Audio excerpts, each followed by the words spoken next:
अब मरेर जाने हो, के होला, कहाँ पो गइएला भनेर तिनीहरू नै के गरिरहेका हुन्छन् त, बुढेसकालमा शिर समातेर रोइरहेका हुन्छन्। तसर्थ सज्जन हामी के गर्नुपर्दछ त भन्दा सानै उमेरदेखि ती भगवानका चरणमा आफ्नो मनलाई अर्पण गरिदिनु पर्दछ। तिनी भगवानको सेवा शुश्रूषा भजन कीर्तन आदि कार्यहरू गरि नै रहनु पर्दछ। भनिदिनुहोस् न सबैजनाले राधे राधे। यस प्रकारले अब भजन कीर्तन चाहिँ कसरी गर्ने त, यसको पनि त ज्ञान हुनु पर्यो भन्दाखेरि बिनु सत्संग विवेक न होई। हेर्नुहोस्, सत्संग गरे बिना कसरी गर्ने, ती परमात्मा को हुनुहुन्छ, ती परमात्मालाई कसरी भज्नु पर्दछ भनेर थाहा हुँदैन। तसर्थ सत्संग गर्नु पर्दछ। सत्संग भनेको सज्जनहरूको संगति गर्नु पर्दछ, साधु संगति गर्नु पर्दछ, परमात्माका भक्तहरूको संगति गर्नु पर्दछ। कीर्तन भइरहेको छ पल्लो घरमा, ओरतिर ब्ल्याङ्केट ओढेर सुत्ने होइन, त्यहाँ जाने, यसो बरु एउटा भजन सुन्नेहरू केही गर्न नसके पनि एउटा भजन सुनेर आएर बरु सुत्ने। यस्तो प्रकारको सुन्दर हाम्रो बानीले, हाम्रो आदतले के गर्छ त भन्दाखेरि बिस्तारो बिस्तारो गर्दै बानी हुने गर्दछ। त्यसो भएका कारणले गरेर सज्जन के गर्नु पर्दछ त भन्दा जसरी होस् येन केर प्रकारेण, जस्तो प्रकारले भए पनि ती परमात्माका चरणमा मन लाग्यो भने यही नै सबैभन्दा ठुलो कुरा हो भनेर मान्नु पर्दछ। राजन, ती ठुल्ठुला ऋषिमुनिहरू हुने गर्दछन् नि, जसले वैदिक कर्महरूबाट पनि उपराम भइसकेका हुन्छन्, उठिसकेका हुन्छन्, जसलाई वेदले बताएका नियमहरूले पनि छुन सक्दैनन्, त्यस्ता परमहंस सन्तहरू पनि ती भगवानका गुणान लीलाहरूलाई के गर्ने गर्दछन् त, श्रवण गरिरहने गर्दछन्। तसर्थ राजन, यस प्रकारले चिन्तन गर्नेवाला मनुष्यले अवश्य पनि मुक्ति प्राप्त गर्न सक्दछ। मुक्ति प्राप्त गर्नका लागि मात्रै एउटै चिज गर्नुपर्दछ, अरू केही पनि आवश्यकता पर्दैन। यति मात्रै हो कि भगवान गोविन्दका चरणमा मन लगाइदिने, अन्त्य समयमा यति गरियो भने मुक्ति प्राप्त हुन्छ। मुक्ति प्राप्त गर्नु कुनै पनि ठुलो कुरा होइन। राजर्षि परीक्षितले प्रश्न गर्नुभयो, महाराज मुक्ति त अत्यन्तै ठुलो कुरो हो भन्ने सुनेको थिएँ, तर हजुर कसरी यस प्रकारले बताइराख्नु भएको छ, कुनै उदाहरण भनेर बताउनुहुन्छ। श्री सुखदेवजी महाराज सुन्दर तरिकाले खट्वाङ्ग राजाको प्रसङ्ग ल्याएर बताउनुहुन्छ। राजन, परापूर्व कालमा इक्ष्वाकु वंशमा एकजना खट्वाङ्ग नाम गरेका राजा हुनुहुन्थ्यो, जो अत्यन्तै शक्तिशाली पराक्रमी हुनुहुन्थ्यो। यति पराक्रमी हुनुहुन्थ्यो कि स्वर्गका राजा देवराज इन्द्र पनि उहाँसँग सहायता माग्नका लागि आउने गर्दथे। देवासुर नाम गरेको भयङ्कर सङ्ग्राम भयो, त्यहाँ देवताहरूका पक्षबाट युद्ध गर्नेवाला कोही भएनन्। उनले आए र पृथ्वीमा आएर खट्वाङ्ग नाम गरेका राजालाई निमन्त्रणा गरे, हे राजन, स्वर्गका साथमा देवताहरूको हजुरले रक्षा गरिदिनु पर्यो भनेर यस प्रकारले प्रार्थना गरिसकेपछि खट्वाङ्ग नाम गरेका राजा स्वर्ग जानुभएको छ। स्वर्गको रक्षा र देवताहरूको रक्षा गर्नका लागि जानुभएको छ। आज वहाँ जानुभयो, अनेकौं वर्ष बितेर गए, त्यहाँ युद्ध गरि नै रहनुभयो, देवताहरूको स्वर्गको रक्षा गरि नै राख्नुभयो। जब अन्त्य समय खट्वाङ्ग राजाको आइरहेको छ है भन्ने कुरा देवताहरूले जानिसकेपछि राजाका समीपमा गएर भने, हे राजन, तिम्रो अन्त्य समय आइसकेको छ, अब तिमी पृथ्वी जाऊ, यो पार्थिव शरीरलाई पृथ्वीमा छाडेर तिमी स्वर्ग आउनु भनेर यस प्रकारले आग्रह गरे देवताहरूले। हेर्नुहोस् है, खट्वाङ्ग नाम गरेका राजाले भन्नुभयो, अरे देवता हो, तिमीहरू के भनिरहेका छौ, यो मेरो मृत्यु कतिखेर हुन्छ भन्दाखेरि 2 घडीमा तिम्रो मृत्यु निश्चित छ भनेर बताउनु भयो। मलाई त यो स्वर्ग आउनु छैन, किनभने यो स्वर्ग त जबसम्म पुण्य रहन्छ तबसम्म मात्रै स्वर्ग रहन्छ।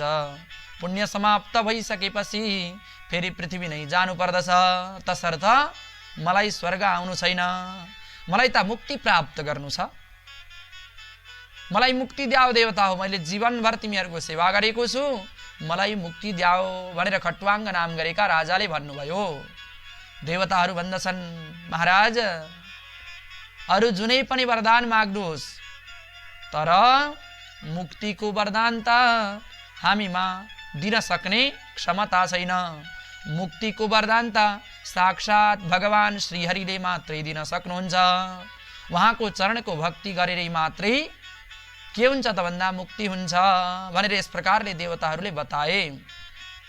त्यसो भएदेखि म तिनै भगवान श्रीहरिको चरणको शरणागत हुन्छु भनेर देवताका त्यो सुन्दर स्वर्गलोकबाट तत्कालै निक्लिनुभयो, पृथ्वीमा आउनुभयो, सबै प्रकारका द्वन्द्व अहमता ममतालाई त्याग्नुभयो। सुन्दर तरिकाले एउटा आसन बिछाएर पवित्र भएर प्राणायाम गरेर यो चित्तलाई चित्तचोर भगवान श्रीकृष्णका चरणमा अर्पण गरिदिनुभयो। 2 क्षण बितेर गयो, तत्कालै उहाँको पार्थिव शरीर छुटेर गयो। छुट्न साथ भगवानका चरणमा मन लागेका कारणले त्यो भगवत लोकलाई राजा खट्वाङ्गले प्राप्त गर्नुभएको छ। भन्नुहोस् भक्तवत्सल भगवानको। राजर्षि परीक्षित, हजुर नडराउनुहोस्, मुक्ति त मनुष्यको एक क्षणमा पनि हुन सक्दछ। तपाईका त 7 दिन बाँचेका छन्। तपाईले चाहनुभयो भने त मुक्तिकी मालिकनी भक्तिलाई प्राप्त गर्न सक्नुहुन्छ भनेर भन्दा पनि राजर्षि परीक्षितको मन शान्त भएको छैन। यस प्रकारले तब एउटा मरणाधर्मी मनुष्यले के गर्नु पर्दछ, वेदमा कस्तो प्रकारले बताइएको छ त्यसको बारेमा छर्लङ्गै तरिकाले बताउँदै भन्नुहुन्छ। राजन, अन्तकाले तु पुरुष आगते गत साध्वस। यदि कोही मनुष्यले थाहा पायो कि अब केही समय पश्चात मेरो मृत्यु हुँदैछ भन्ने कुरा जानिसकेपछि त्यस्तो मनुष्यले डरलाई तत्कालै छाड्दिनु।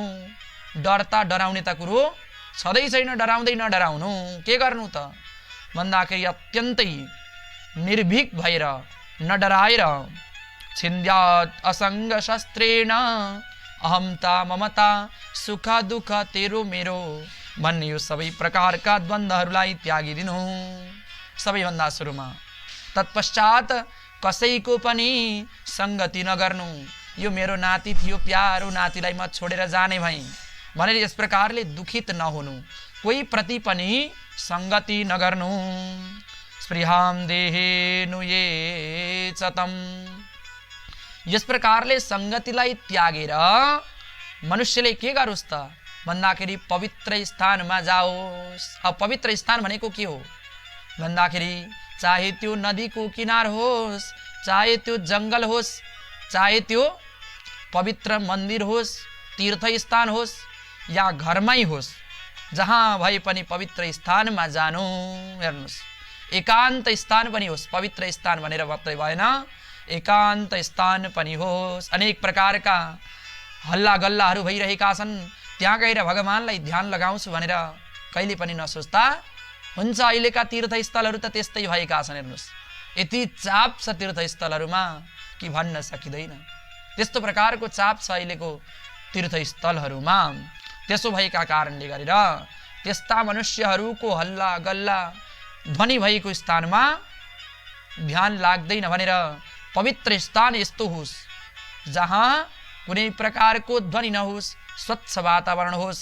त्यस्तो स्थानमा त्यो अब मैले प्राण छाड्न आँटेको छु है, मेरो शरीर पूर्ण हुन लागेको छ भन्ने मनुष्य जाओस्। जाएर के गर्ने त भन्दाखेरि सोचौ विविक्तासीनो, पवित्र स्थानमा आफ्नो आसन लगाउनु। आसन कति प्रकारका हुन्छन् त भन्दा 3 प्रकारका हुन्छन्, चैल, जिन र कुश। चैल भनेको वस्त्रको आसन लगाउँदा नि हुन्छ। अर्को छ अजिन, अजिन भनेको मृगचर्मको आसन, र कुश भनेको कुशासन लगाउनु। यी 3 प्रकारका आसनहरू त्यस्ता योगीले लगाउनका लागि पवित्र हुने गर्दछ। तत्पश्चात आचमन आदि गर्ने। आचमन आदि गरेर प्राणायाम गर्ने। प्राणायामद्वारा वायु शुद्ध हुने गर्दछ।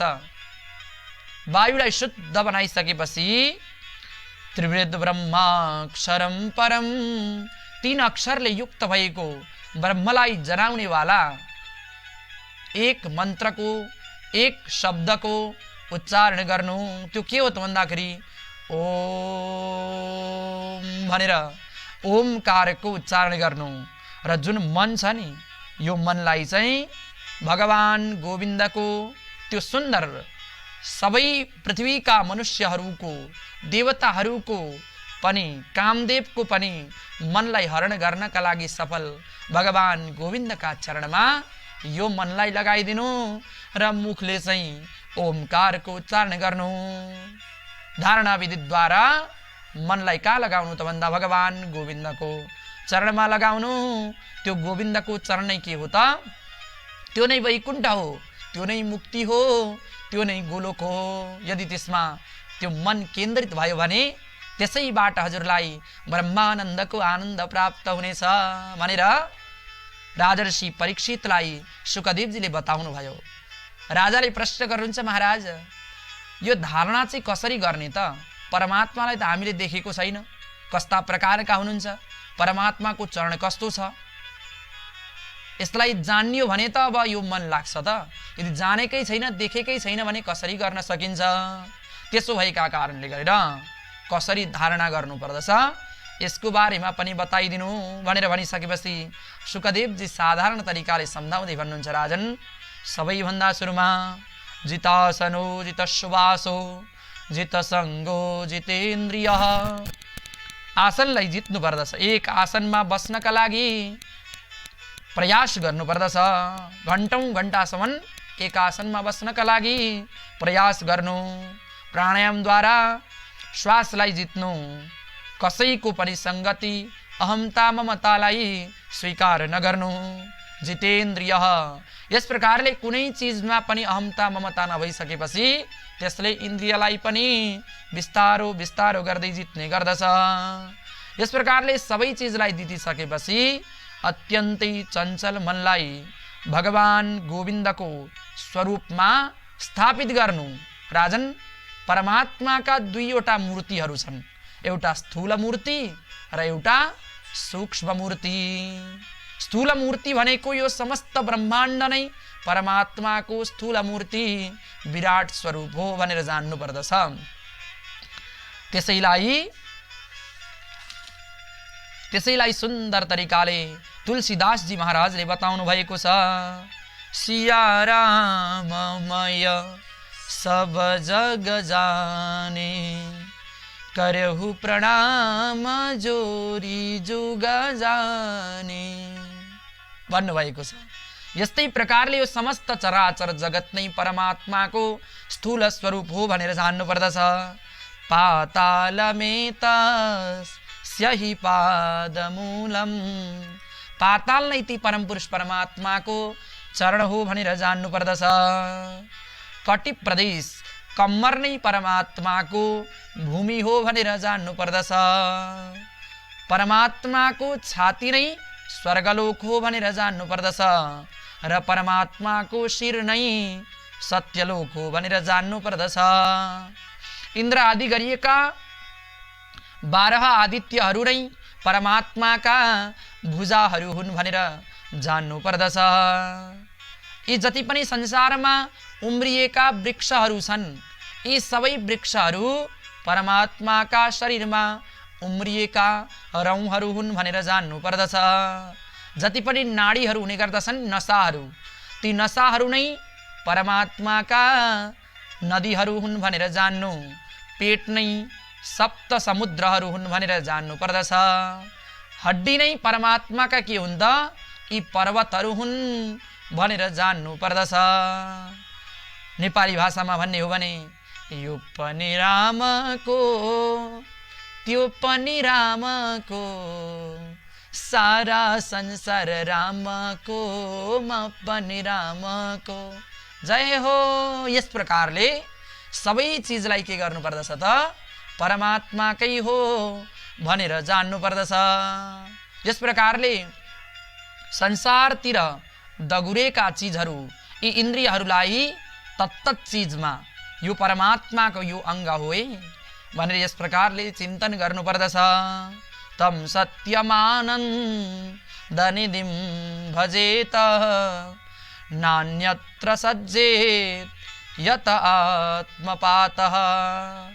यस प्रकारले यदि कसैले ध्यान गर्दैन अन्त्य समय हो भने त्यसको आत्मपातः, त्यसको अवश्य पनि पतन हुने गर्दछ राजन। त्यसो भएका कारणले गरेर के गर त भन्दा भगवानमा चित्त लगाऊ। यस प्रकारले जब बहिर्मुखी भएका इन्द्रियहरूलाई बाहिरै परमात्माको दर्शन गराइसकेपछि अब रह्यो भित्रको मन। के रह्यो? भित्रको मन रह्यो। अब त्यो मनलाई चाहिँ वैराग्य रूपी शस्त्रद्वारा छिन्न भिन्न बनाएर स्थूल स्वरूपमा लगाउनु पर्दछ। हेर्नुस् अब वैराग्य कसरी प्राप्त हुन्छ त भन्दा चिराणि किं पथिन सन्ति दिशन्ति भिक्षां नैवाङ्घ्रिपा परभृत सरितोप्यशुष्यन्। हेर्नुस् संसारका मनुष्यहरूले जसले परमार्थलाई चाहन्छ त्यस्तो मनुष्यले जति आवश्यक छ त्यतिलाई मात्रै संग्रह गर्नुपर्दछ, अरूलाई संग्रह गर्नु हुँदैन। भागवतमा त यत्र तत्र संग्रहको निन्दा गरिएको छ। जसले संग्रह गर्दछ त्यसले संसारलाई छाड्नै सक्दैन, त्यो संसारीमा गनिने गर्दछ। संग्रह गरेर पनि मुक्तिलाई प्राप्त गरेका मनुष्यहरू त छन्, तर पनि धेरै भन्दा धेरै प्रयास गर्नुपर्दछ, धेरै भन्दा धेरै यसका लागि हामीले तयार गर्नुपर्दछ अनि मात्रै त्यो संग्रह गर्दा गर्दै पनि मुक्तिलाई प्राप्त गर्न सकिन्छ। जनक आदि गरिएका महान राजर्षिहरूले अनेक प्रकारका प्रयासहरूद्वारा संग्रह योगद्वारा पनि परमात्मालाई प्राप्त गर्न सफल हुनुभयो। तर जसले तसले यस्तो कार्यलाई गर्न सक्दैन। तसर्थ संग्रह भनेको नै दुःखको कारण हो। जब संग्रहलाई त्याग्ने गर्दछ तब प्रपञ्चमा फस्दैन, प्रपञ्चबाट मनुष्य बाहिर निक्लिने गर्दछ। हेर्नुस् संसारमा संग्रह गर्नकै लागि मनुष्य दुखी हुने गर्दछ। अहो पल्ला घरको मनुष्यले हेर हेर सँगै हामी पढ्न जान्थ्यौँ, सँगै हामी जन्मिएका हौँ, 1 वर्ष 1.5 वर्ष मात्रै फरक हो। त्यसले हेर हेर कत्रो बिल्डिङ ठडियाइसकेछ, आफूले त केही पनि गर्न सकेका छैन भन्छन् अरे। अनि त्यहाँबाट मरी मेटी सबै चिज बिर्सिएर चाहे शरीर जाओस् तर पनि के होस् भन्दाखेरि धन आओस् भन्ने सोच्छन् अरे। र ती परमात्मालाई त कहिले हो भुलिसकेको थाहा नै हुँदैन। त्यसो भएका कारणले गरेर त्यस्ता प्रकारका संग्रह गर्ने मनुष्यको संगति त्याग दिने र संग्रह गर्दै नगर्ने। भागवतमा त बताइएको छ यावद् भ्रियेत जठरं तावत् सत्वं हि देहिनाम् अधिकं यो विमन्येत सस्तेनो दण्डमर्हति। हेर्नुस् यावत् भ्रियेत जठरं, जतिले आफ्नो पेट भरिने गर्दछ, जतिले पर्याप्त हुने गर्दछ त्यति नै चिजलाई मनुष्यले आफ्नो हो भन्नु अरे। त्याभन्दा अरूलाई आफ्नो कहिले पनि भन्नु हुँदैन। अधिकम यो विमन्येत, यदि अधिक चिजलाई पनि यो पनि मेरो त्यो पनि मेरो त्यो पनि मेरो भन्दछ भने त्यो चोर हो, त्यसलाई दण्ड दिनु पर्दछ भनेर यस प्रकारले भागवतले आज्ञा गर्नुभएको छ। त्यसो भएका कारणले गरेर मुख्यतया त परमार्थलाई चाहनेवाला, मुक्तिलाई चाहनेवाला मनुष्यले कहिले पनि संग्रह गर्नु हुँदैन। चिराणि किं पथिन सन्ति, के शरीरमा धारण गर्नका लागि बाटा हुँदी फ्यालेका वस्त्रहरू अनि वृक्षका ती बाहिरी भागहरू छैनन् र वृक्षका पत्ताहरू छैनन् र लगाउनका लागि, धारण गर्नका लागि मनुष्यहरूले घुम बनाएर पनि त आफ्नो जीविकोपार्जन गरिरहेका छन् नि, होइन र? चिराणि किं पथिन सन्ति, वृक्षका बोक्राहरू छैनन् र मनुष्यहरूले धनीहरूको उपासना गरेर, जो अत्यन्तै घमण्ड स्वभावलाई धारण गर्नेवाला धनीहरूको उपासना गरेर 2 पैसा ल्याएर मखमलको कपडालाई खरिदेर ल्याउने गर्दछन्। किनेर ल्याउने गर्दछन्? दिशन्ति भिक्षाम। होइन होइन महाराज, हामीले वस्त्र किन्नका लागि धनीको उपासना गरेको होइन, हामीले त यसो भोजन गर्नका लागि धनीको उपासना गरेको हो भनेछ एउटा संसारीले। सन्त भन्नुहुन्छ कि दिशन्ति भिक्षाम, परमात्माले परोपकार गर्नकै लागि ती वृक्षहरूका रचना गर्नुभएको थियो। के ती वृक्षहरूले फल दिँदाखेरि पैसा लिन लागेर तिमीहरू यस्तो अत्यन्तै घमण्डी स्वभावका ती धनी मनुष्यहरूको उपासना गरिरहेका छौ? कसैले भन्दछ महाराज, होइन होइन, पानी किनेर खानका लागि चाहिँ गरेको हो भनेछ कसैले। सन्त भन्नुहुन्छ अरे दुष्ट, के ती परोपकार गर्नकै लागि सदैव छङ गर्दै माथि पहाडदेखि तराईसम्म दगुरी रहनेवाला नदीहरूले निर्मल जल दिन छाडेर तिमीहरू त्यो धनीको उपासना गरेर पैसा कमाएर ल्याएर पानी किनेर खाँदैछौ? रुद्धा गुहा किमजितो। कसैले भनेछ महाराज, होइन होइन, खानालाई गरेकै होइन, हामीले त यसो एउटा घर बनाऊ भनेर पो त्यो धनीको उपासना गरेको हो त भनेर भनेछन् कसैले। ती महात्मा भन्नुहुन्छ अरे दुष्ट हो, परमात्माले यसै कुराहरूले युक्त भएको त्यो जङ्गलका गुफाहरू के का लागि बनाउनु भएको हो? तिनै सन्तहरूलाई गाह्रो हुन्छ, तिनै तपस्वीहरूलाई, तिनै मेरा सेवा गर्ने मनुष्यहरूलाई गाह्रो हुन्छ भनेर त्यो जङ्गलको गुफा बनाउनु भएको होइन र? त्यो जङ्गलको गुफा छैनन् र ती सबै पुरिएर? कसैले भन्दछन् महाराज, घर बनाउनका लागि पनि होइन, बडीगार्ड राख्नका लागि, आफ्नो सेवा शुश्रूषा गर्नका लागि मैले यस्तो प्रकारको धन कमाएको हुँ भनेर भनेछ। ती सज्जन भन्दछन् अरे दुष्ट, ती भगवान अजितले, जसले जगतको रक्षा गर्छु भनेर संकल्प लिनु भएको छ, त्यस्ता भगवान अजितले जगतको रक्षा गर्न छाडिसक्नु भयो र तिमीहरू अरूको शरणमा गइरहेका छौ? कस्मात् भजन्ति कवयो, के का लागि ती विद्वान मनुष्यहरू, ती अत्यन्तै घमण्ड स्वभाव भएका धनीहरूको उपासना गर्ने गर्दछन्? सबै कुरा छाड्द्याओ, भगवान सबैलाई दिने गर्नुहुन्छ। हेर्नुहोस्, अजगर करे न चाकरी, पक्षी करे न काम, दास मलुका कह गए सबके दाता राम। हेर्नुहोस्, जङ्गलमा त्यो सदैव एक स्थानमा लडेर बस्नेवाला अजिङ्गरले कार्य गरेको हजुरले देख्नु भएको छ? रै पनि त्यो एकै स्थानमा बस्दछ, रै पनि के हुन्छ त अत्यन्तै मदमस्त भएर बस्ने गर्दछ, आनन्दका साथमा बस्ने गर्दछ। त्यसले कहिले पनि काम गर्दैन, रै पनि आनन्दले खाएर बसेको छ कि छैन? पक्षी करेन काम, होइन महाराज, त्यसले त यताउता आएका जनावरहरूलाई यसो खान्छ बस्छ नि, हामी त के खाने हौ भन्दाखेरि अन्न खाने हौ भन्दछन् मनुष्यहरू।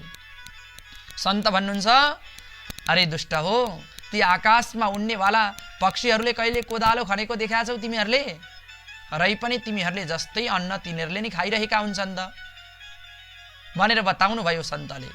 त्यसो भएका कारणले अन्त्यमा सन्तले बताउनुहुन्छ, दास मलुका कहे गए सबके दाता राम। सबैको पेट भर्नेवाला त तिनै परम पुरुष परमात्मा रामचन्द्र नै त हुनुहुन्छ। कहिले निमित्त भएर के आउँछ, कहिले निमित्त बनेर माता पिताले पेट भरिरहेका हुन्छन्, कहिले कोही धनी आएर पेट भरिरहेको हुन्छ, मात्रै तिनीहरू निमित्त हुन्, तर साँच्चै पेट भर्नेवाला त तिनै परम पुरुष परमात्मा रामचन्द्रै हुनुहुन्छ भनेर यस्ता प्रकारका ज्ञानका कुराहरूद्वारा के गर्नुपर्दछ त? यो मनलाई वैराग्यमा धारण गर्नुपर्दछ। यस प्रकारले वैराग्यले युक्त भएको मनलाई अन्तर्हृदयको चित्तरूपी गुफामा अवस्थित हुनुभएका आत्मस्वरूप परमात्माको चतुर्भुज स्वरूपमा चिन्तन गर्नुपर्दछ।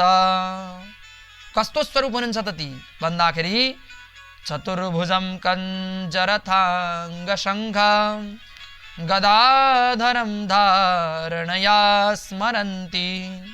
चतुर्भुजम चार भुजलाई धारण गर्नुभएको छ। कञ्जरथाङ्ग शङ्गम अत्यन्तै सुन्दर शङ्ख चक्र गदा पद्मलाई धारण गर्नुभएको छ। शिरमा जाज्वल्यमान मुकुटलाई धारण गर्नुभएको, कर्णमा कर्णिकार पुष्पलाई धारण गर्नुभएको, अनि मन्द मन्द मुस्काउँदै साक्षात स्वर्गका अप्सराहरूलाई मदन भनेको कामदेवलाई पनि मोहित बनाइराख्नु भएको छ। त्यस्ता परमात्माले आज मलाई मेरो अन्तर्हृदयमा आएर यस्तो प्रकारको दर्शन दिइराख्नु भएको छ भनेर चिन्तन गर्नुपर्दछ। यस प्रकारले चिन्तन गरिसकेपछि के हुन्छ त भन्दाखेरि यो अत्यन्तै चञ्चल भएको मन पनि एकत्रित हुने गर्दछ। तत्पश्चात मनुष्यले वेदले बताए अनुसार दुई प्रकारकै मुक्तिलाई प्राप्त गर्न सक्दछ। ती के हुन् त भन्दाखेरि एउटा हो सद्यो मुक्ति र अर्को हो क्रम मुक्ति। सबैभन्दा सुरुमा सद्यो मुक्तिको बारेमा बताउनु भयो। राजन, यदि सद्यो मुक्ति प्राप्त गर्ने इच्छा छ भने के गर्ने त भन्दाखेरि मनस्वबुद्ध्या मलया नियम्य। सबैभन्दा सुरुमा मनलाई बुद्धिले बसमा राख्नु पर्दछ, मनलाई बुद्धिमा लगाउनु पर्दछ र बुद्धिलाई लिएर गएर क्षेत्रज्ञमा लगाउनु पर्दछ, क्षेत्रज्ञलाई लिएर गएर आत्मामा लगाउनु पर्दछ र आत्मालाई शरीरबाट निकालेर परमात्मामा लगाउनु पर्दछ। यस प्रकारले आत्मालाई परमात्मामा लगाइसकेपछि के हुन्छ त त्यसले सद्यो मुक्ति प्राप्त गर्ने गर्दछ। हेर्नुस्, त्यो मुक्ति चाहिँ कस्तो छ त, त्यसलाई प्राप्त गरेपछि के हुन्छ त भन्दाखेरि न यत्र कालो, त्यहाँ कुनै प्रकारका कालको शक्तिको प्रभाव नै पर्दैन। अनिमिषाम परः प्रभु, देवताहरूको त त्यहाँ के नै पो लाग्छ र जब कालकै केही लाग्दैन भने ती कालका वशमा भएका देवताहरूको त त्यहाँ कुनै प्रकारको शक्ति नै लाग्दैन। सत्व रजतम कुनै प्रकारका पनि प्रकृतिका गुणहरू त्यहाँ रहँदैनन्। न तद्भाषयते सूर्यो, न त्यहाँ सूर्यले नै प्रकाशमान गर्ने गर्दछन्, न त्यहाँ अग्नि नै हुने गर्दछन्, न त्यहाँ चन्द्रमा नै जलिरहेका हुन्छन्। कुनै प्रकारका चिज हुँदैनन्। त्यहाँ अलौकिक दिव्य पदार्थहरूद्वारा आपसे आप प्रकाशमान हुने गर्दछ भनेर यस प्रकारले सद्यो मुक्तिको बारेमा बताउनु भयो। र कोही सन्तहरू त के पनि गर्ने गर्दछन् त भन्दा क्रम मुक्ति पनि चाहने गर्दछन्। क्रम मुक्ति भनेको के हो त भन्दाखेरि क्रम मुक्ति भनेको एक लोक पछाडि अर्को लोक जाने, अर्को लोक पछाडि अर्को लोक जाने, यस प्रकारले एक लोकको भोग्दै भोग्दै अर्को गर्दै गर्दै गर्दै गर्दै प्रलयकालको समयमा परमात्माको चरणमा पुग्नुलाई के भनिन्छ त क्रममुक्ति भन्ने गरिन्छ। क्रममुक्ति प्राप्त गर्नलाई योगीहरू के गर्ने गर्दछन् त भन्दाखेरि सबैभन्दा सुरुमा अधोद्वारलाई बन्द गरेर अपान वायुलाई माथिल्लो स्थानमा उठाउने गर्दछन्। मणिपुर चक्र नाम गरेका यस्ता प्रकारका चक्रहरूलाई भेद गर्दै गर्दै गर्दै गर्दै गर्दै 5 प्रकारका प्राणहरूलाई दुई नेत्रका बीचमा लिएर आउने गर्दछन्। सबै प्रकारका यी द्वारहरूलाई आफ्नो आन्तरिक शक्तिद्वारा बन्द गरेर ब्रह्मरन्ध्रबाट प्राण निकाल्ने गर्दछन् योगीहरू। यस प्रकारले निकालेर सबैभन्दा सुरुमा यिनीहरू अग्निलोक जाने गर्दछन्। अग्निलोकमा पनि यस प्रकारले सुखलाई भोगेर कहाँ जान्छन् त भन्दाखेरि अब स्वर्गलोक जान्छन्। स्वर्गलोकमा पनि केही दिन निवास गर्दछन्।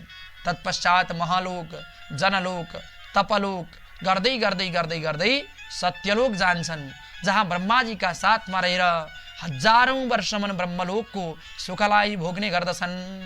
जब ब्रह्माजीको द्विपरार्धको आयु समाप्त हुने गर्दछ तब यस संसारमा प्राकृतिक प्रलय हुने गर्दछ। के हुन्छ? प्राकृतिक प्रलय हुने गर्दछ।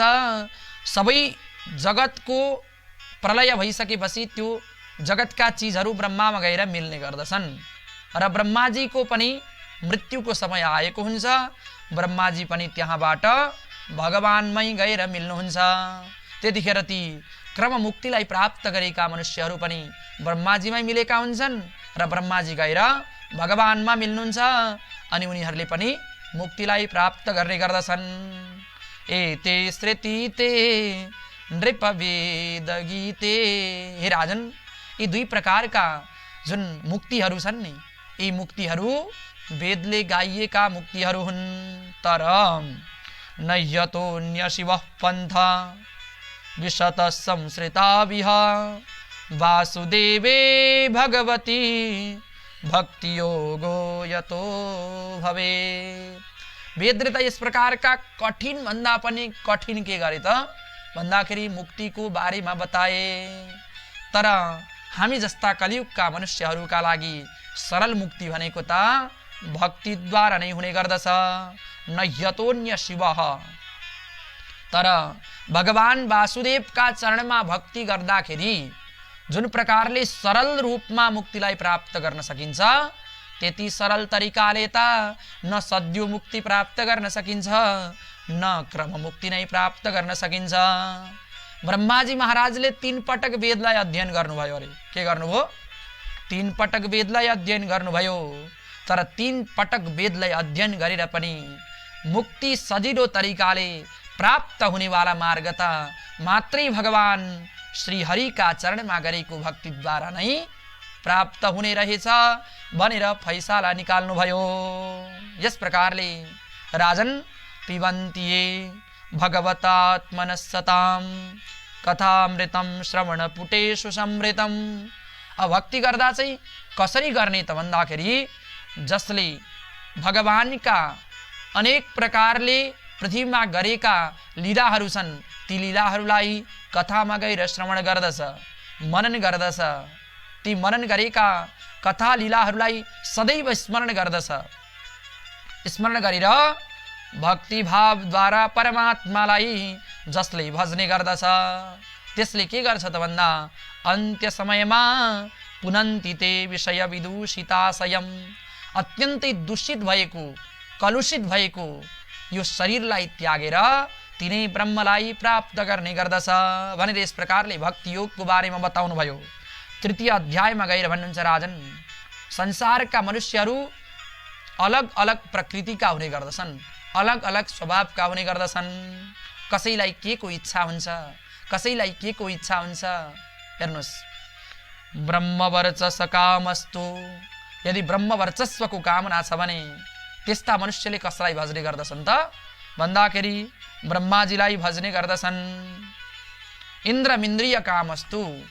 इन्द्रियहरूको सदैव अव्याह गतिले चलिरहन् भन्ने इच्छा छ भने त्यस्तो मनुष्यले कसलाई भज्ने त भन्दा इन्द्रको पूजन गर्नुपर्दछ, इन्द्रलाई भज्नु पर्दछ।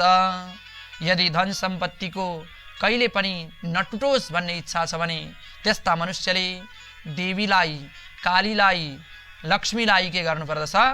भज्नु पर्दछ। यदि घरमा कुनै प्रकारको अन्नको कमी नहोस् भन्ने इच्छा छ भने त्यस्ता मनुष्यले अदिति माताको उपासना गर्नुपर्दछ। यदि विद्याको कामना छ भने त्यस्ताले भगवान भोलेनाथको पूजन गर्नु। र यदि घरमा पति पत्नीका साथमा कुनै प्रकारको पनि कलह नहोस्, दम्पत्य जीवन अत्यन्तै राम्रोसँग बितोस् भन्ने इच्छा छ भने त्यस्ता मनुष्यले सती देवी, उमा देवीको उपासना गर्नुपर्दछ। तर अकाम सर्वकामो वा। तर यदि कोही मनुष्यलाई कुनै चीजको पनि आवश्यकता छैन र यी सबै प्रकारका चीजको पनि आवश्यकता छ। हेर्नुहोस्, विद्याको आवश्यकता छ, मनुष्यलाई विद्याको मात्रै आवश्यकता हुन्छ त हुँदैन नि। कसैलाई विद्या पनि आवश्यकता पर्दछ, सबैलाई हो यो। विद्या पनि आवश्यकता पर्दछ, धनको पनि आवश्यकता पर्दछ, घरमा पनि कलह नहोस् भन्ने इच्छा हुन्छ, घरमा अन्नको पनि कमी नहोस् भन्ने इच्छा हुन्छ, तेजस्वी हुँ, फुर्तिलो हुँ भन्ने सबैलाई इच्छा हुन्छ। तर एक एकवटा देवताहरूको उपासना गर्न लाग्यो भने कहिले पो सिद्धि होला। एउटाको सिद्धि गर्दा गर्दै मर्ने बेला हुन्छ, हजारौं इच्छाहरू पूर्ति भएकै हुँदैनन्। त्यसो भएका कारणले गरेर अकाम सर्वकामो वा। यदि कसैलाई कुनै चिजको पनि आवश्यकता छैन भने वा सर्वकामो वा सबै प्रकारका इच्छाहरू पूर्ति हुन् भन्ने इच्छा छ भने वा मोक्ष काम, यदि मोक्षको कामना छ भने त्यस्ता मनुष्यले उदार बुद्धिद्वारा तीव्रेण भक्ति योगेन, तीव्र भक्ति योगद्वारा, तीव्र भनेको अनन्य भक्ति योगद्वारा तिनै परम पुरुष परमात्मा श्रीकृष्णको पूजन गर्नु पर्दछ, जसद्वारा के हुन्छ त सबै चिज प्राप्त हुने गर्दछ। भगवानको चरणमा यदि कोही मनुष्य जान्छ भने त्यस्ता मनुष्यको इच्छा पूर्ति नहुनेवाला त पुरै हुन सक्दैन। तमस्मसारम हृदयम वतेदम यद्गृह्यमाणैर हरिनामधेयै।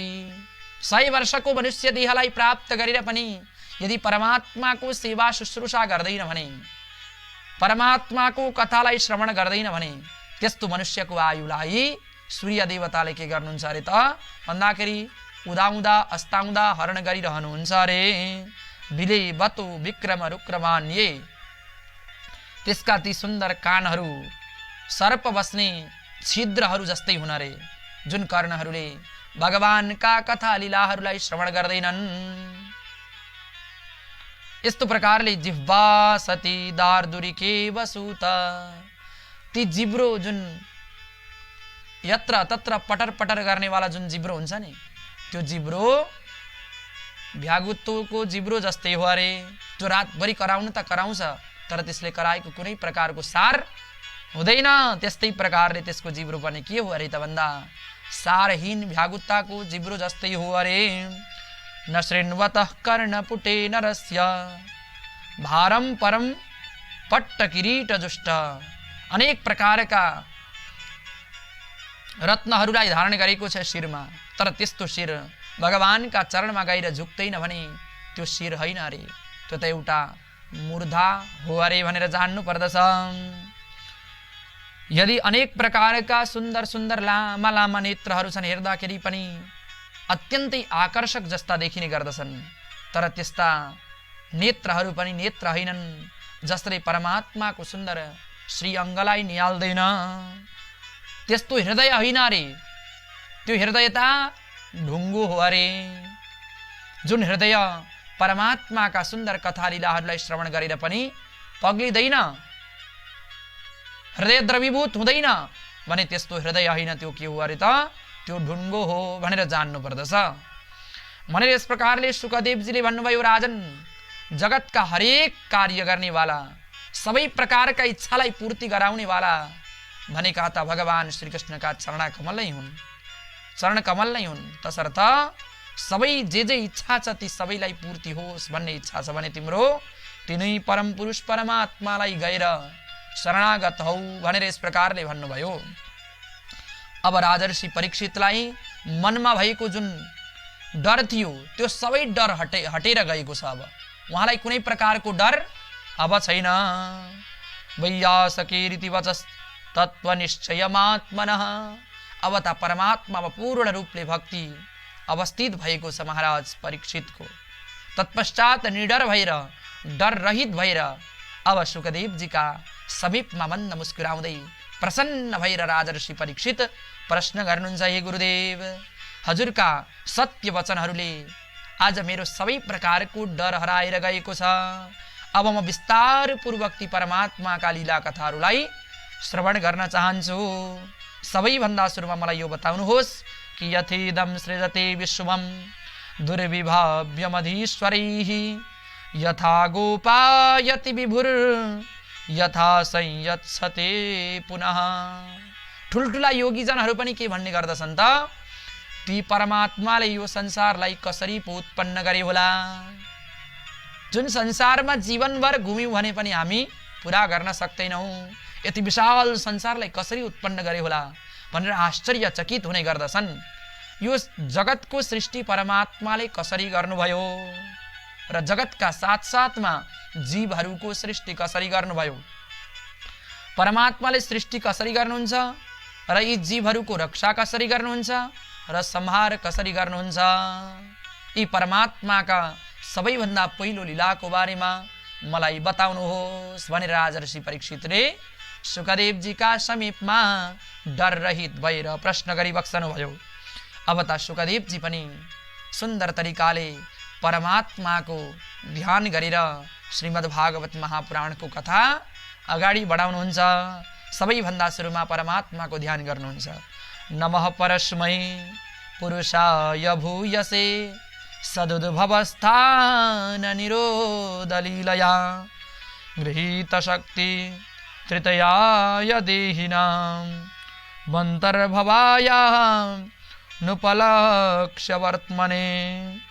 ती परमपुरुष परमात्मालाई म बार बार नमस्कार गर्दछु। भूयसे भनेको बार बार नमस्कार गर्दछु। सदुद्भवस्थान जसले यस चराचर जगतको सृष्टि गर्ने गर्दछ र आफ्नै शक्तिद्वारा पालन र आफ्नै शक्तिद्वारा संहार गर्ने गर्दछ। तीन शक्तिहरूलाई धारण गरेर सत्व रज तम आदि गरिएका तीन प्रकारका शक्तिहरूलाई धारण गरेर जसले यस चराचर जगतको सृष्टि गर्ने गर्दछ त्यस्ता परमपुरुष परमात्मालाई म प्रणाम गर्दछु। तपस्विनो दानपरा यशस्विनो मनस्विनो मन्त्रविदस्सु मङ्गलाः।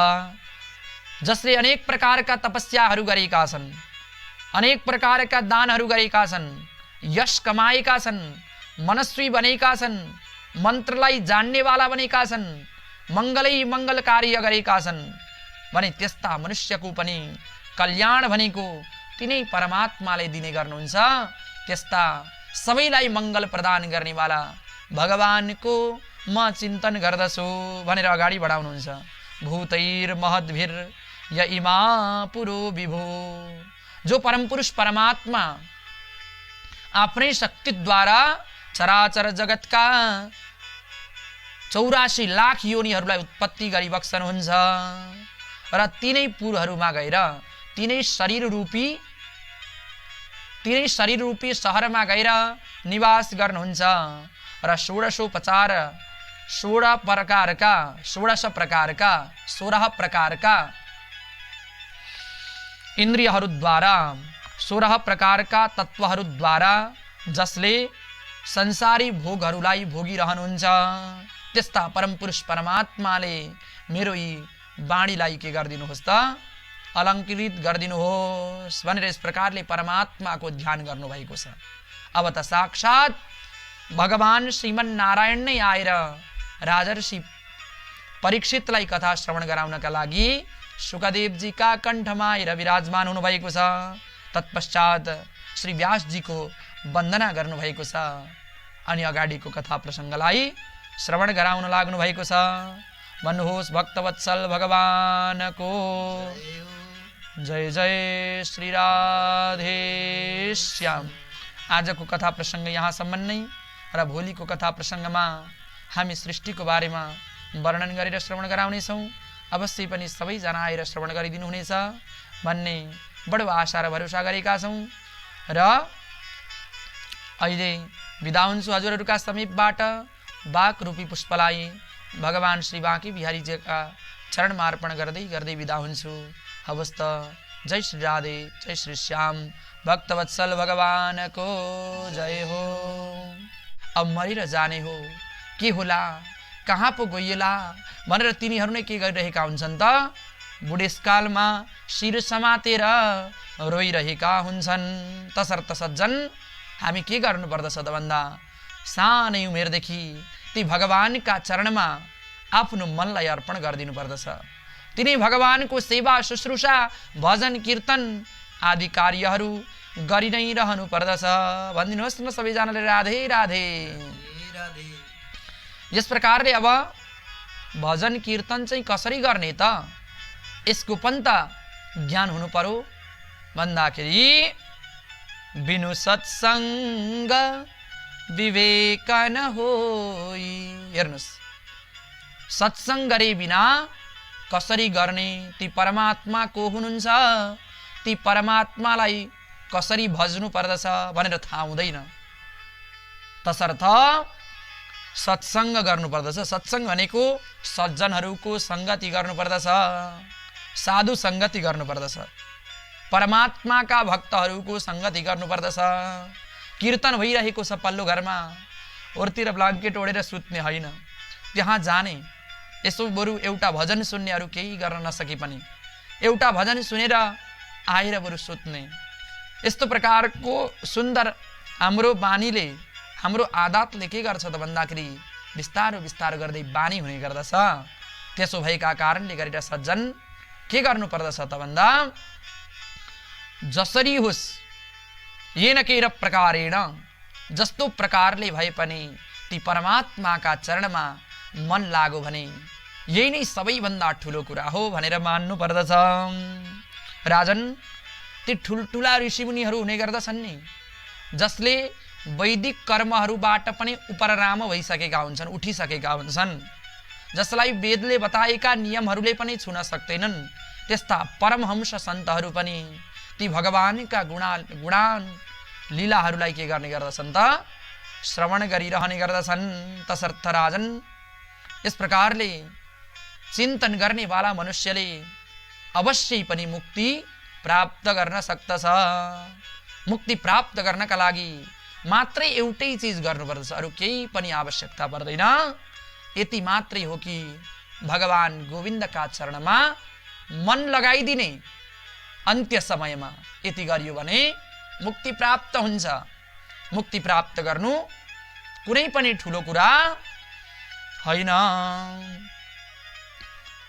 राजर्षि परीक्षितले प्रश्न गर्नुभयो, महाराज मुक्ति त अत्यन्तै ठुलो कुरो हो भन्ने सुनेको थिएँ, तर हजुर कसरी यस प्रकारले बताइराख्नु भएको छ, कुनै उदाहरण भनेर बताउनुहुन्छ। श्री सुखदेवजी महाराज सुन्दर तरिकाले खट्वाङ्ग राजाको प्रसङ्ग ल्याएर बताउनुहुन्छ। राजन, परापूर्व कालमा इक्ष्वाकु वंशमा एकजना खट्वाङ्ग नाम गरेका राजा हुनुहुन्थ्यो, जो अत्यन्तै शक्तिशाली पराक्रमी हुनुहुन्थ्यो। यति पराक्रमी हुनुहुन्थ्यो कि स्वर्गका राजा देवराज इन्द्र पनि उहाँसँग सहायता माग्नका लागि आउने गर्दथे। देवासुर नाम गरेको भयङ्कर सङ्ग्राम भयो, त्यहाँ देवताहरूका पक्षबाट युद्ध गर्नेवाला कोही भएनन्। उनले आए र पृथ्वीमा आएर खट्वाङ्ग नाम गरेका राजालाई निमन्त्रणा गरे, हे राजन, स्वर्गका साथमा देवताहरूको हजुरले रक्षा गरिदिनु पर्यो भनेर यस प्रकारले प्रार्थना गरिसकेपछि खट्वाङ्ग नाम गरेका राजा स्वर्ग जानुभएको छ। स्वर्गको रक्षा र देवताहरूको रक्षा गर्नका लागि जानुभएको छ। आज उहाँ जानुभयो, अनेकौं वर्ष बितेर गए, त्यहाँ युद्ध गरि नै रहनुभयो, देवताहरूको स्वर्गको रक्षा गरि नै राख्नुभयो।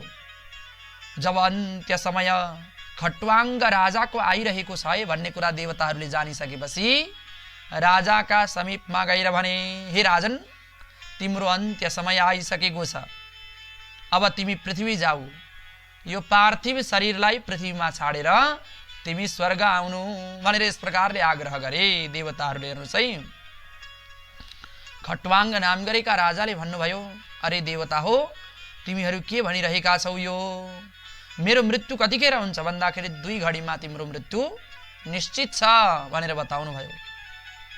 मलाई त यो स्वर्ग आउनु छैन, किनभने यो स्वर्ग त जबसम्म पुण्य रहन्छ तबसम्म मात्रै स्वर्ग रहन्छ।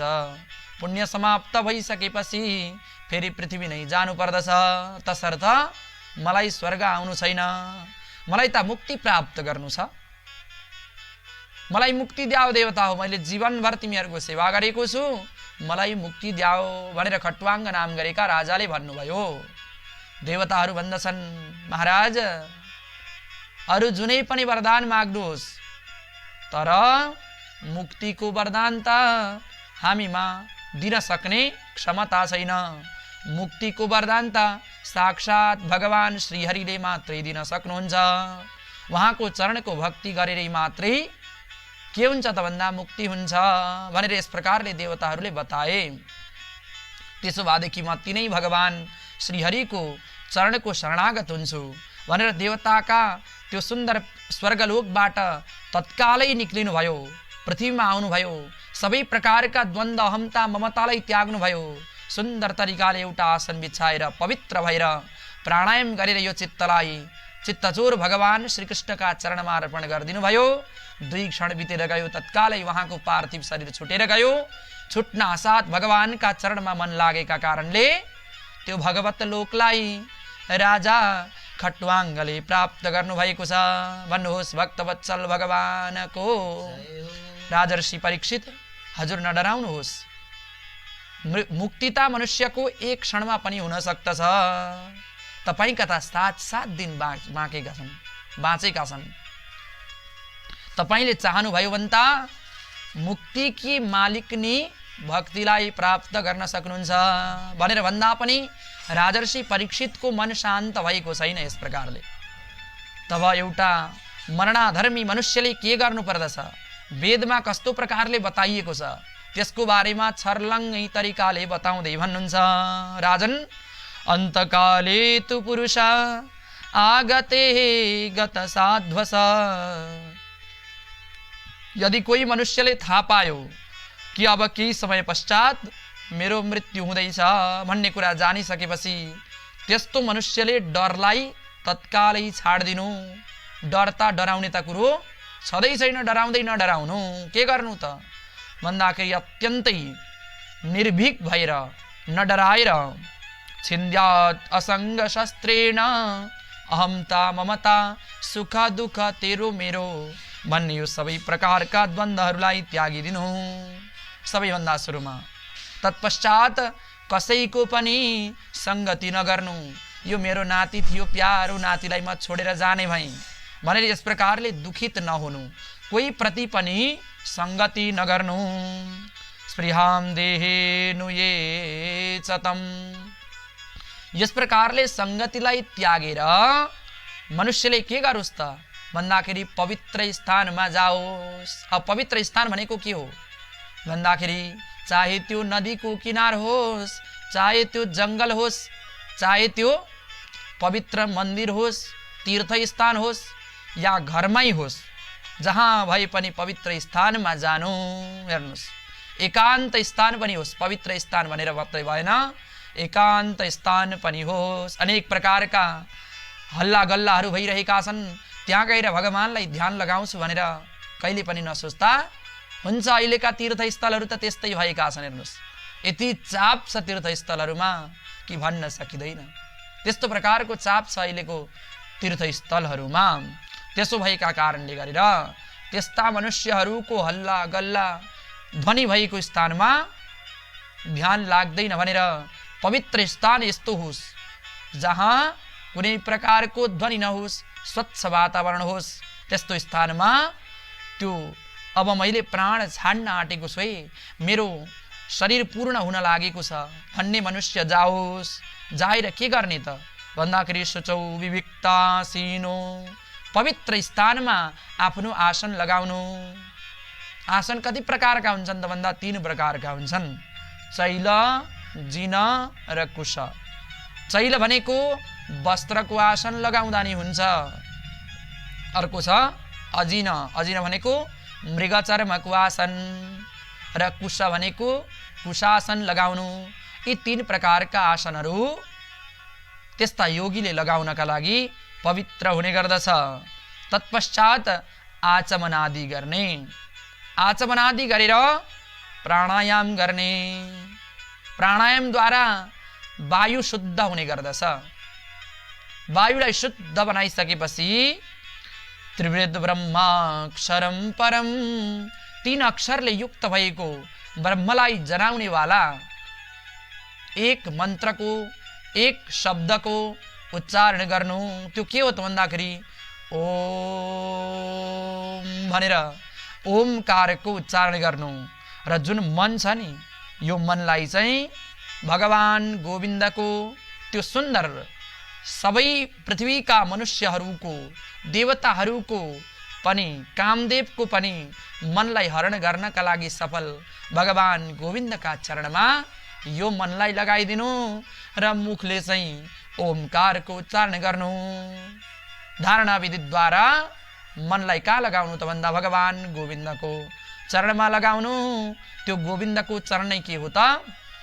त्यो नै वैकुण्ठ हो, त्यो नै मुक्ति हो, त्यो नै गोलोक हो। यदि त्यसमा त्यो मन केन्द्रित भयो भने त्यसैबाट हजुरलाई ब्रह्मानन्दको आनन्द प्राप्त हुनेछ भनेर राजर्षि परीक्षितलाई शुकदेवजीले बताउनु भयो।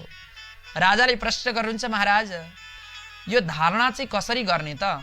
परमात्मालाई त हामीले देखेको छैन, कस्ता प्रकारका हुनुहुन्छ, परमात्माको चरण कस्तो छ, यसलाई जान्यो भने त अब यो मन लाग्छ त। यदि जानेकै छैन, देखेकै छैन भने कसरी गर्न सकिन्छ? त्यसो भएका कारणले गरेर कसरी धारणा गर्नुपर्दछ यसको बारेमा पनि बताइदिनु भनेर भनिसकेपछि शुकदेवजी साधारण तरिकाले सम्झाउँदै भन्नुहुन्छ, राजन सबैभन्दा सुरुमा जितासनो जितश्वासो जितसङ्गो जितेन्द्रिय, आसनलाई जित्नु पर्दछ। एक आसनमा बस्नका लागि प्रयास गर्नुपर्दछ। घन्टौं घन्टासम्म एक आसनमा बस्नका लागि प्रयास गर्नु, प्राणायामद्वारा श्वासलाई जित्नु, कसैको पनि सङ्गति अहमता ममतालाई स्वीकार नगर्नु। जितेन्द्रिय, यस प्रकारले कुनै चिजमा पनि अहमता ममता नभइसकेपछि त्यसले इन्द्रियलाई पनि बिस्तारो बिस्तारो गर्दै जित्ने गर्दछ। यस प्रकारले सबै चिजलाई जितिसकेपछि अत्यन्तै चञ्चल मनलाई भगवान गोविन्दको स्वरूपमा स्थापित गर्नु। राजन परमात्माका दुईवटा मूर्तिहरू छन्, एउटा स्थूल मूर्ति र एउटा सूक्ष्म मूर्ति। स्थूल मूर्ति भनेको यो समस्त ब्रह्माण्ड नै परमात्माको स्थूल मूर्ति विराट स्वरूप हो भनेर जान्नु पर्दछ।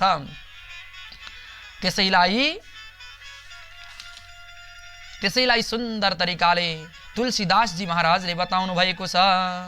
सिया राममय सब जग जाने, करहु प्रणाम जोरी जुग जाने भन्नुभएको छ। यस्तै प्रकारले यो समस्त चराचर जगत नै परमात्माको स्थूल स्वरूप हो भनेर जान्नु पर्दछ। पातालमेत स्यहि पादमूलम, पाताल नै ती परमपुरुष परमात्माको चरण हो भनेर जान्नु पर्दछ। कटि प्रदेश कम्मर नै परमात्माको भूमि हो भनेर जान्नु पर्दछ। परमात्माको छाती नै स्वर्गलोक हो भनेर जान्नु पर्दछ र परमात्माको शिर नै सत्यलोक हो भनेर जान्नु पर्दछ। इन्द्र आदि गरिएका 12 आदित्यहरू नै परमात्माका भुजाहरू हुन् भनेर जान्नु पर्दछ। यी जति पनि संसारमा उम्रिएका वृक्षहरू छन्, यी सबै वृक्षहरू परमात्माका शरीरमा उम्रिएका रौँहरू हुन् भनेर जान्नु पर्दछ। जति पनि नाडीहरू हुने गर्दछन्, नसाहरू, ती नसाहरू नै परमात्माका नदीहरू हुन् भनेर जान्नु। पेट नै सप्त समुद्रहरू हुन् भनेर जान्नु पर्दछ। हड्डी नै परमात्माका के हुन् त? यी पर्वतहरू हुन् भनेर जान्नु पर्दछ। नेपाली भाषामा भन्ने हो भने यो पनि रामको त्यो पनि रामको, सारा संसार रामको म पनि रामको, जय हो। यस प्रकारले सबै चिजलाई के गर्नु पर्दछ त? परमात्माकै हो भनेर जान्नु पर्दछ। यस प्रकारले संसारतिर दगुरेका चिजहरू, यी इन्द्रियहरूलाई तत्तत चिजमा यो परमात्माको यो अङ्ग हो भनेर यस प्रकारले चिन्तन गर्नु पर्दछ। तम सत्यमानन्दनिधिं भजेत नान्यत्र सज्जेत यत आत्मपातः। यस प्रकारले यदि कसैले ध्यान गर्दैन अन्त्य समय भने त्यसको आत्मपातः, त्यसको अवश्य पनि पतन हुने गर्दछ। राजन त्यसो भएका कारणले गरेर के गर त भन्दा भगवानमा चित्त लगाऊ। यस प्रकारले जब बहिर्मुखी भएका इन्द्रियहरूलाई बाहिरै परमात्माको दर्शन गराइसकेपछि अब रह्यो भित्रको मन। के रह्यो? भित्रको मन रह्यो। अब त्यो मनलाई चाहिँ वैराग्य रूपी शस्त्रद्वारा छिन्न भिन्न बनाएर स्थूल स्वरूपमा लगाउनु पर्दछ। हेर्नुहोस्, अब वैराग्य कसरी प्राप्त हुन्छ त भन्दा चिराणि किम पथिन सन् ते दिशन्ति भिक्षां नैवाङ्घ्रिपा परभृत सरितोप्यशुष्यन्। हेर्नुहोस्, संसारका मनुष्यहरूले